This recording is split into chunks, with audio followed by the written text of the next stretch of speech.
Experience car movie in Dolby Atmos and Vision. Please download and subscribe ETV Win.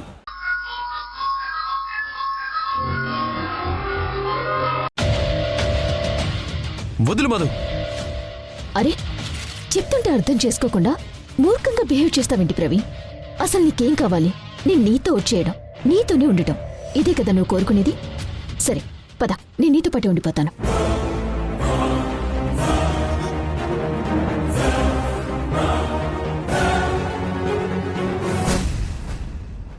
ఏంటలా చూస్తున్నావు? నిజంగానే నీతో వస్తాను, కానీ ఒక్క విషయం క్లారిటీ ఇవ్వు. ఇప్పుడు నేను నీతో పాటు వచ్చేస్తే నన్ను ఏం పెట్టి పోషిస్తావు?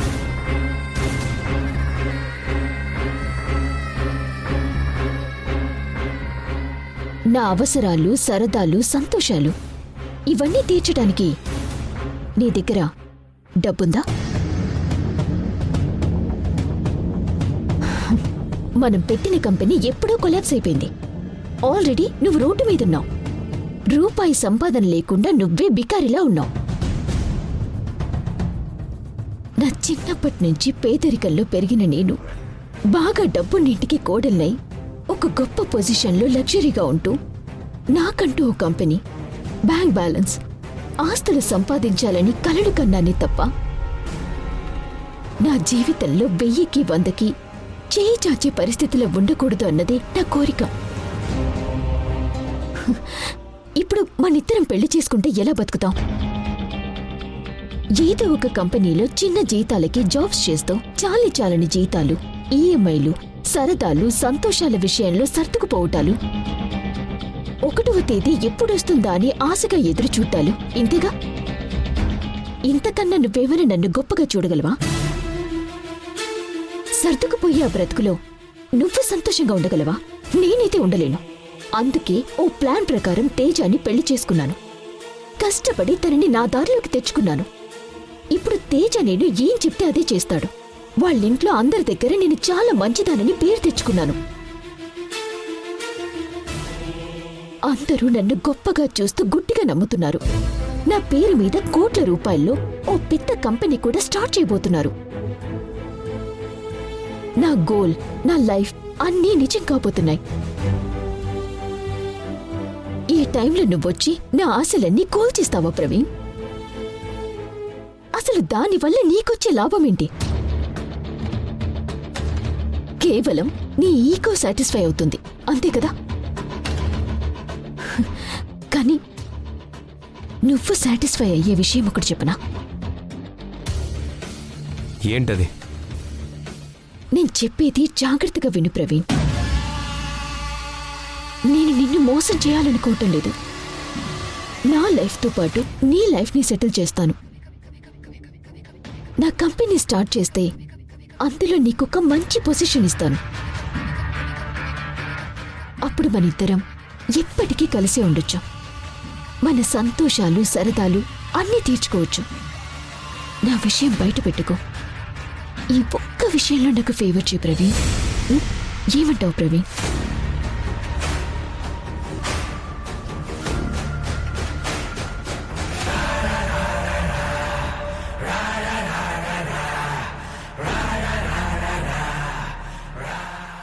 ఇప్పుడు నేను నీకు ఫేవర్ చేస్తే రేపు మళ్ళీ నువ్వు నన్ను మోసం చేయవని గ్యారంటీ ఏంటి?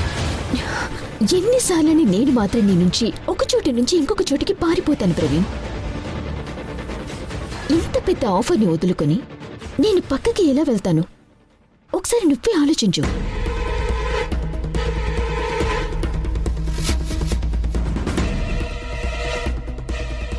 నీకు దూరం అయ్యింది నా కలలు సాకారం చేసుకోటానికే తప్ప ఆ తేజకి భార్య అవ్వాలని కాదు. నా తొలి పరిచయం, తొలి అనుభవం నీతోనే. అలాంటిది నిన్ను ఎలా వదిలిపెడతాను ప్రవీణ్? ఏమంటావు? ఓకే మధు, ఈసారికి నమ్ముతాను. నీ కంపెనీలో నాకు మంచి పొజిషన్, నా మెయింటెనెన్స్, మిగతా పూర్తి బాధ్యత అంతా ఈ రోజు నుంచి నీదే. అంతా నేను చూసుకుంటాను ప్రవీణ్, యు డోంట్ వరీ. నీ దగ్గరున్న సాక్ష్యాధారాలు నాకు ఇచ్చేసాయి. అంత ఈజీగా ఇవ్వలేను మధు. మళ్ళీ నాకు నమ్మకం కలిగిన రోజే నేనే వాటిని నాశనం చేస్తాను. ఓకే? ఓకే ప్రవీణ్, కనీసం ఇప్పుడు నాకు ఒక హెల్ప్ చేస్తావా? ఏంటది? మా ఇంట్లో అందరి ముందు ఆ సింధు పరువు తీయాలి, లేదంటే అది నన్ను వదలదు. అందుకే నువ్వొక అబద్ధం చెప్పాలి. సింధు చాలా మంచిది మధు, తనను వదిలేయ్. అర్థం లేకుండా మాట్లాడుకు ప్రవీణ్. మన ప్లాన్స్ వర్కౌట్ అవ్వాలి అంటే ముందు ఆ సింధు అడ్డు తొలగించుకోవాలి. దాని మాటలు ఆ ఇంట్లో ఎవ్వరూ నమ్మకుండా చేయాలి. అందుకే నేను చెప్పినట్టు చెప్పు, ఓకేనా?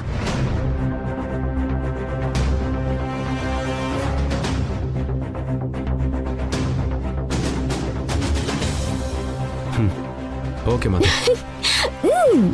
Thank you Praveen, thank you so much Praveen.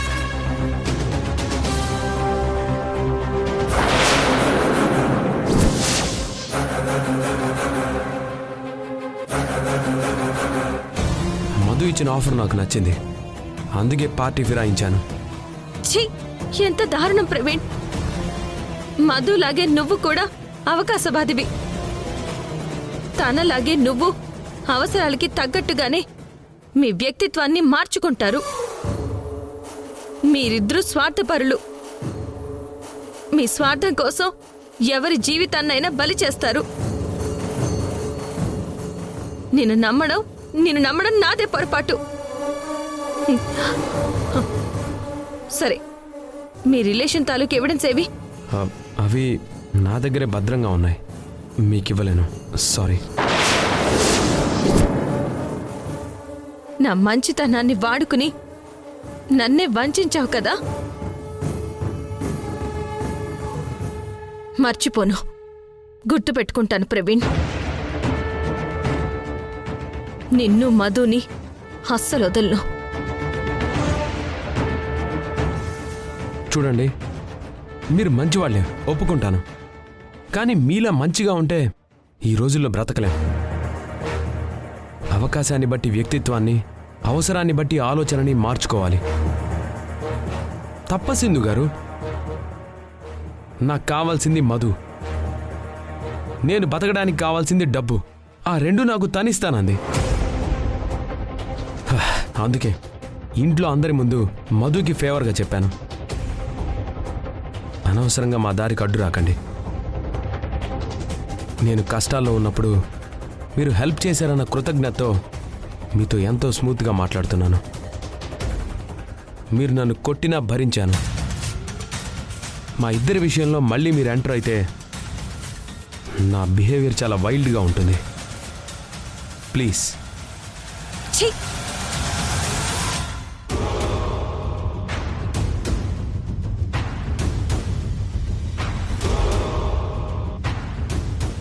పోనివ్వండి అన్నా.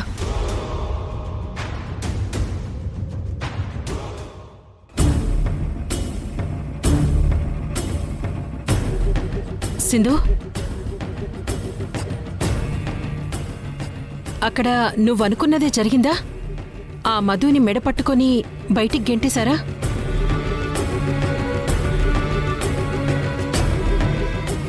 సింధు, ఏం మాట్లాడట్లేదేంటి? ఏమైంది? ఇంకేమవుతుంది, ఎప్పట్లాగే అయ్యింది. ఎప్పట్లాగే అంటే? ఈమెని బయటికి వెళ్ళిపోమన్నారు.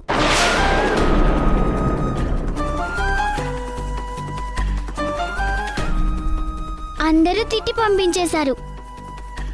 మా నాన్నమ్మ చెప్పిందే కరెక్ట్. ఈమె ఎక్కడుంటే అక్కడ అసలు ప్రశాంతతే ఉండదు. ఏదో ఒక గొడవ పెడుతూనే ఉంటుంది. అసలు ఎంత ఎక్స్పెక్ట్ చేశానో. చాలా రోజుల తర్వాత మా ఇంటికి వెళ్తున్నాను, మా వాళ్ళతో హ్యాపీగా ఎంజాయ్ చేయొచ్చు అనుకున్నాను. మొత్తం చెడగొట్టేసింది. పండగంతా నాశనం చేసేసింది. అయినా ఇంకెన్ని రోజుల్లే, ఇంకా 10 రోజులే మిగిలింది.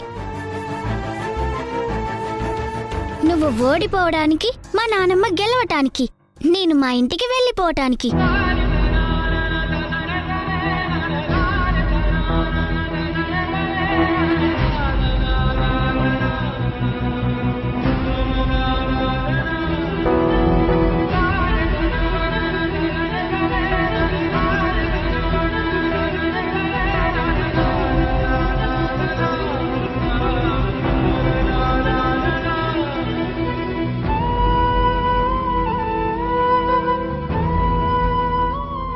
అవునక్క, ఇంకా 10 రోజులు మాత్రమే మిగిలుంది.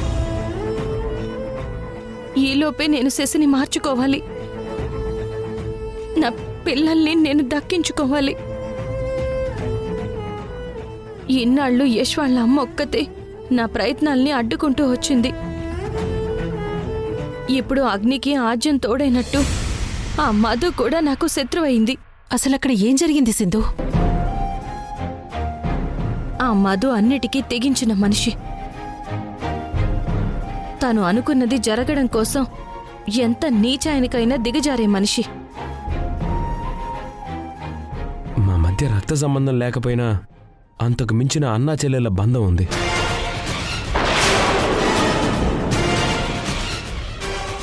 చాలా అసహ్యం వేస్తుంది సింధు నిన్ను చూస్తుంటే.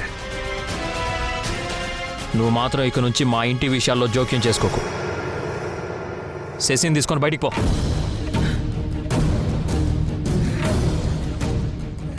ఛ! ప్రేమించి రిలేషన్ పెట్టుకున్న వాళ్లతో చెల్లెల్ని అని చెప్పించుకుందా? అసలది ఆడదేనా? ఏ తప్పు చేయని నిన్ను అవమానించి అనుమానించి తిరిగిపోతూ అని ఇంట్లో నుంచి పంపించేస్తారా? పక్క తిరుగుబోద్దాన్ని మంచిది అని ఇంట్లో పెద్ద కోడలుగా పెట్టుకున్నారు. నిజంగా దమయంతి మూర్ఖురాలేసిందో. ఆడవాళ్లలో ఇంత దారుణమైన వాళ్ళు కూడా ఉంటారని ఇప్పుడే తెలుసుకున్నానక్క. ఆ మధు యాటిట్యూడ్ చూస్తుంటే ఆ ఇంటిని ఏం చేస్తుందో అని భయంగా ఉంది. చేసుకున్న వాళ్ళకి చేసుకున్నంత అన్నట్టు తెచ్చిపెట్టుకున్నారుగా ఇంట్లో. అంతకంతా అనుభవిస్తారులే. ఆ ఇంట్లో అందరి ముందు తన క్యారెక్టర్ బయట పెట్టాలని ట్రై చేశాను కదక్కా. నా మీద కోపం పెంచుకుని ఇంకా నన్ను టార్గెట్ చేస్తుంది. నీ జోలికొస్తే మాత్రం దాన్ని అస్సలు వదిలిపెట్టద్దు. వదలనక్క. ఆ మధుని మాత్రం ఈజీగా వదలను.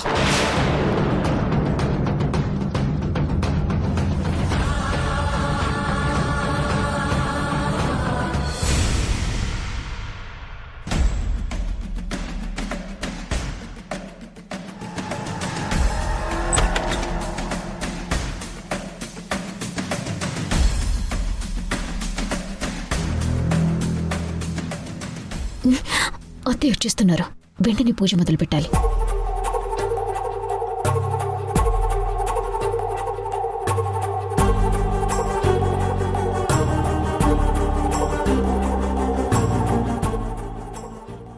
సాంప్రదాయిని సుప్పిని సుఖ పూసని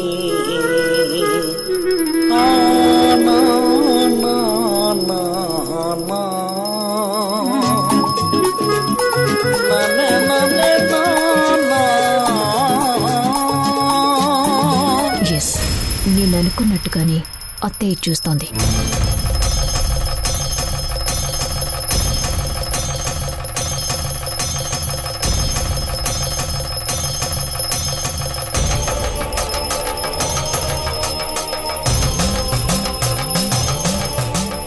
మధు, అమ్మ మధు, ఏంటత్తయ్య గారు? దేవుడి ఫోటోలు ఇక్కడుంటే నువ్వు అక్కడెక్కడ హారతిస్తున్నావేంటి? సారీ అత్తయ్య, చూసుకోలేదు. ఏదో పరధ్యానంలో ఉండి ఇలా చేస్తున్నాను.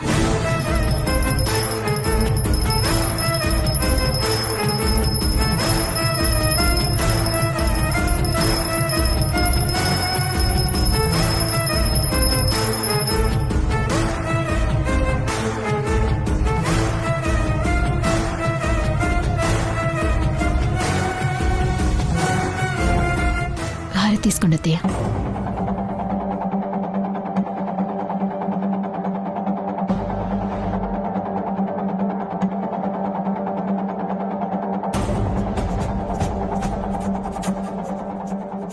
మధు ఏంటి మనసెక్కడో పరధ్యానంగా పెట్టి పనిచేస్తోంది.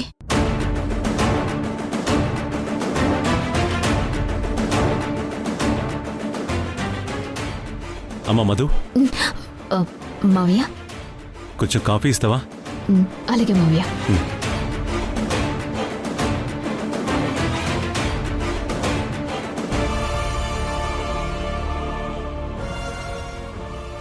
కాఫీ అడుగుతున్నావా నన్ను?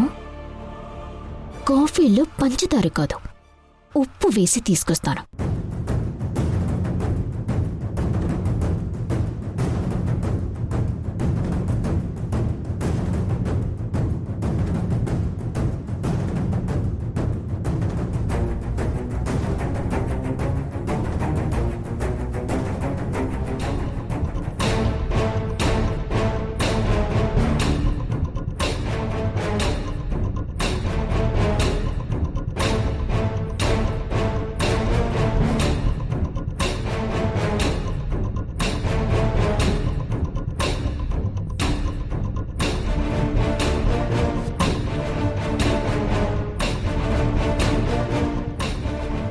మావయ్య గారు, కాఫీ.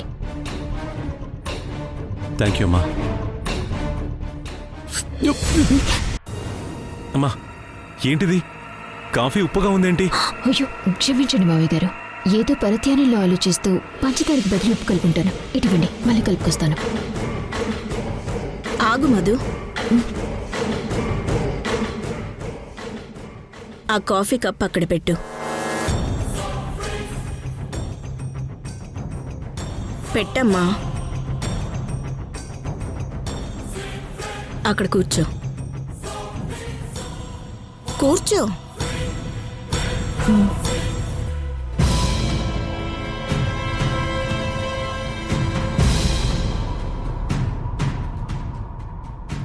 అసలు ఏమైంది నీకు?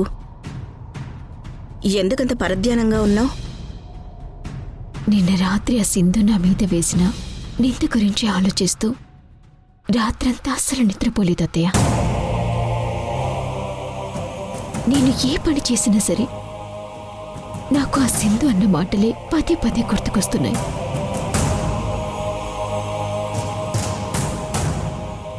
సింధు ఇంత తప్పుగా నన్ను ఎలా అర్థం చేసుకుంది? మీ అందరి ముందు నన్ను ఒక తప్పుడు మనిషిగా చూపించాలని అసలు ఎలా అనుకుంది అత్తయ్య?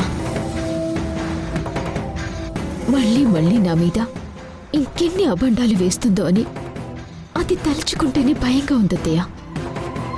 మధు, ఎందుకు అనవసరంగా భయపడి నీ మనసు పాడు చేసుకుంటావు? నీ గురించి అది ఏం చెప్పినా ఈ ఇంట్లో ఎవ్వరూ నమ్మరు. ఆ సింధు ఎలాంటిదో ఇప్పుడు నీకు బాగా అర్థమైంది కదా. ఎట్టి పరిస్థితుల్లో శశి విషయంలో అది గెలవకూడదు. ఆ సింధు ఓడిపోయేలా నువ్వే చేయాలి. ఆఫీస్లో కూడా యష్ని ఆ సింధు లోబర్చుకోకుండా ఇక నుంచి నువ్వే ఆపాలమ్మా. సరేనా? అలాగే అత్తయ్య, మీ మాట నేనెప్పుడు కాదన్నా. అమ్మ మధు, ఏంటి పిన్ని? కాస్త కాఫీ తీసుకొస్తావా? ఒక నిమిషం పిన్ని, తెస్తాను. మధు ఆగు. నువ్వేం తేవాల్సిన అవసరం లేదు. ఈ రోజు నుంచి ఈ ఇంటి పనులు ఏమీ చెయ్యొద్దు. శశి విషయం, ఆఫీస్ విషయం మాత్రమే చూసుకో చాలు. కన్యాకుమారి, ఇక నుంచి ఈ ఇంటి పనులు బాధ్యత అంతా నీదే. అర్థమైందా? వెళ్ళు. వెళ్ళి మా అందరికీ వేడివేడిగా కాఫీ పట్రా. నేనా? నువ్వే. ఇంటికి నేను ఒక పని మనిషిని అయిపోయి ఉన్నాను.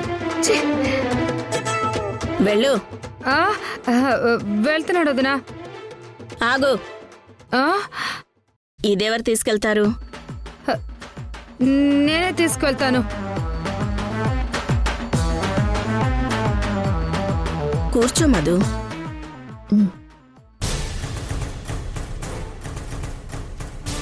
మధు, చెప్పాను కదా, ఏ బాధ మనసులో పెట్టుకోకు.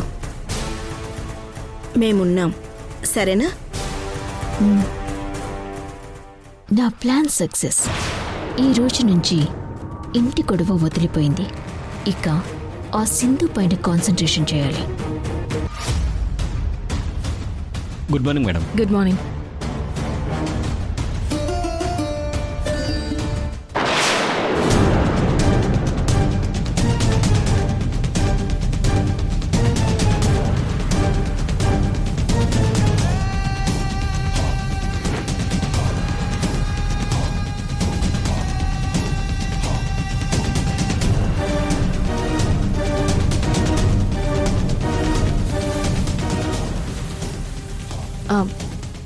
ఎవరది నా సీట్లో కూర్చున్నది?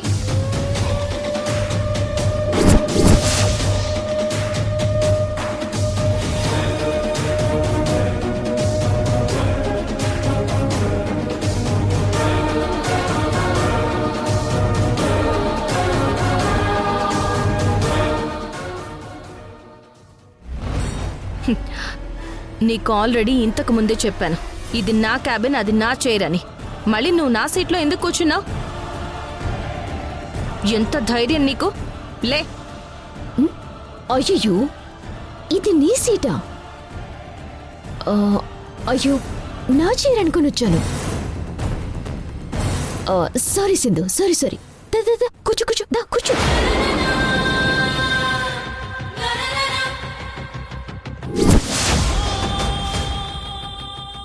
అని నీకు భయపడి క్షమాపణలు చెప్పి నీ సీట్లో నుంచి లేచి వెళ్ళిపోతాననుకున్నావా? అదే ఇంతకు ముందులా. ఇక్కడి నుంచి అలా జరగదు సింధు. నేను ఎక్కడ ఉంటే అదే నా క్యాబిన్. నేను ఎవరి సీట్లో కూర్చున్నా అదే నా చైర్. అండర్స్టాండ్?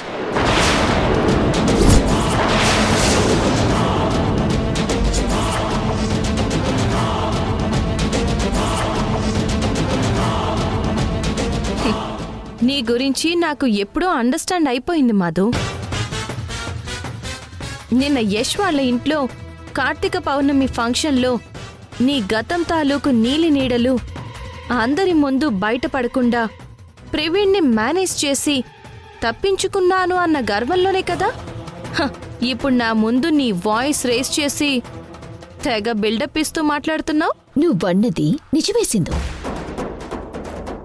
నిన్న కార్తీక పౌర్ణమి ఫంక్షన్లో నువ్వు ఆ ప్రవీణ్తో కలిసి ఎక్కడ అందరి ముందు నా క్యారెక్టర్ బ్యాడ్ అని ప్రూవ్ చేస్తావేమో అని తెగ టెన్షన్ పడ్డాను.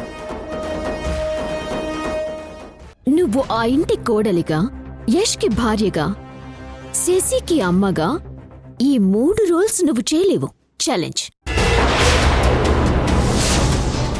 శశి రిషికి అమ్మగా, యష్కి భార్యగా, ఆ ఇంటికి కోడలిగా నీ కళ్ళ ముందే ఆ ఇంట్లో అడుగుపెట్టి నిన్ను బయటికి సాగనంపుతాను. నీ ఛాలెంజ్కి ఇదే నా ఛాలెంజ్.